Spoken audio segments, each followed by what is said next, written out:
Hello, friends. On the dark night of May 2nd, 2011, it was very hot, and American planes were heading to Pakistan from the Afghanistan border.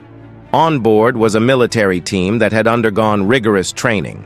The planes reached Abbottabad in Pakistan, landing in front of a secret house at 12:30 a.m. One helicopter landed while the other helicopters hovered in the air. As two helicopters started descending, a danger bell rang. These helicopters did not take any permission from Pakistan. One helicopter was flying very low above the house, and commandos started descending from it with the help of ropes. The second helicopter moved forward and landed in the empty space in front of the building. In moments, the commandos jumped down and ran swiftly to surround the building. At the White House in Washington, it was midday. The White House was engulfed in silence. Everyone was looking at the screens. All eyes were glued to the screen. The President of the United States, Barack Obama, was watching the mission happening live in Abbottabad. His heart was racing as the operation he had signed off on had begun. This operation was called Neptune Spear, and it was undertaken for none other than to capture Osama Bin Laden. White House, Washington, D.C., May 2009. Barack Obama was sitting there, looking rather serious that day. Breaking the seriousness, he made a proclamation about Osama bin Laden, stating that more efforts needed to be made to capture him. The American CIA agents were ready to devote more time to this search. The organization received information about an important person who worked as a messenger for Al-Qaeda. His name was Abu Ahmed al-Kuwaiti. They figured out that this person had information about Osama bin Laden. Later, CIA agents reached a large mansion built on a big field in Abbottabad, Pakistan. The owner of this house, Ibrahim, was not someone who could afford to buy such a house worth 2 crores.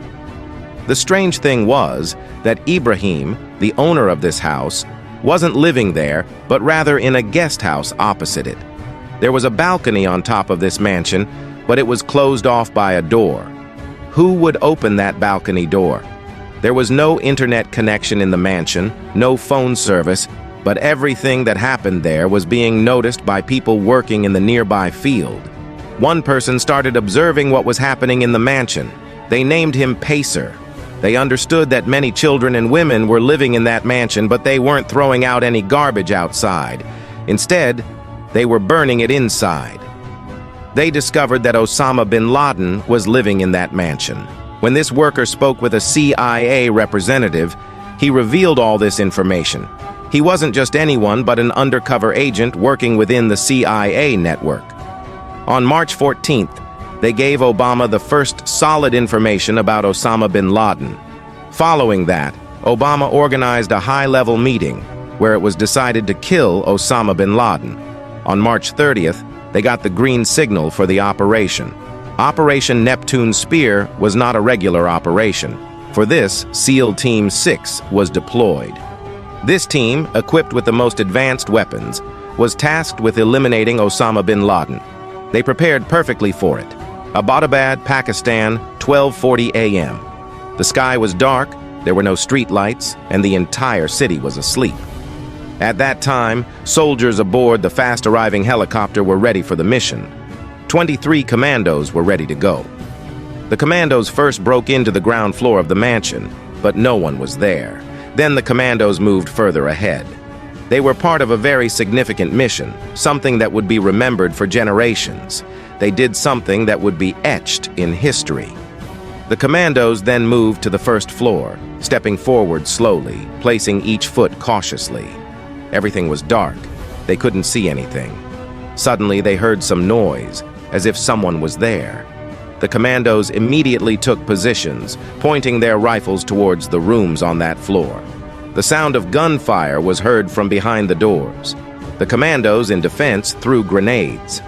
After a while, the commandos went inside. In front of them were 2 armed men. Before they could fire their weapons, the commandos began firing with their advanced rifles. There was gunfire from both sides, and then silence fell. The 2 men in front of the commandos were now corpses. One of them was Osama's courier, and the other was his wife. Both died in the commandos' firing. The second team of commandos was now ready to enter another room in the mansion. In that room was Osama's second courier. As he woke up from his sleep, 5 commandos stood before him like shadows. Before he could grab his weapon and fire, the commandos opened fire and he too was killed. Now, the ground floor and the first floor were clear. The commandos faced no further threats. But the person they were looking for, the main target, Osama Bin Laden, still hadn't been found. The commandos started to worry, wondering if he was even in this mansion or had somehow escaped. They pondered whether their mission information had somehow leaked to him. Thinking about this, they prepared to move to another floor. White House, Washington, D.C., 12:40 a.m. The staff in the room was anxious.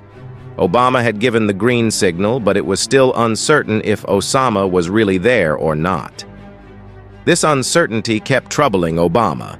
The commando team had already infiltrated the 3rd floor. Everyone took positions and was on standby. After securing the first 2 floors, the team moved forward to reach the upper floor. As the 2 teams reached the upper floor, an elderly man suddenly opened the door. As soon as the commandos heard the door open, they began firing. Before the man could step out, a woman in a burqa stood in front of him as a shield. The commandos fired at her legs and she immediately fell to the ground. As she fell, the man's face became visible. The commandos recognized him instantly. It was none other than Osama bin Laden, whom America had been searching for over 10 years. Obama, who was watching the live footage at the White House, saw the commandos open fire on Osama, and he was killed. That night, the commandos entered the mansion, engaged in gunfire, and within 12 hours, disposed of Osama bin Laden's body in the Arabian Sea. Osama bin Laden was a religious leader, and his story ended that night. What are your thoughts about this operation? If you liked this video, please like and share it. If you haven't subscribed to our channel yet, please subscribe now and click on the bell icon to stay updated. See you in the next video. Thanks for watching.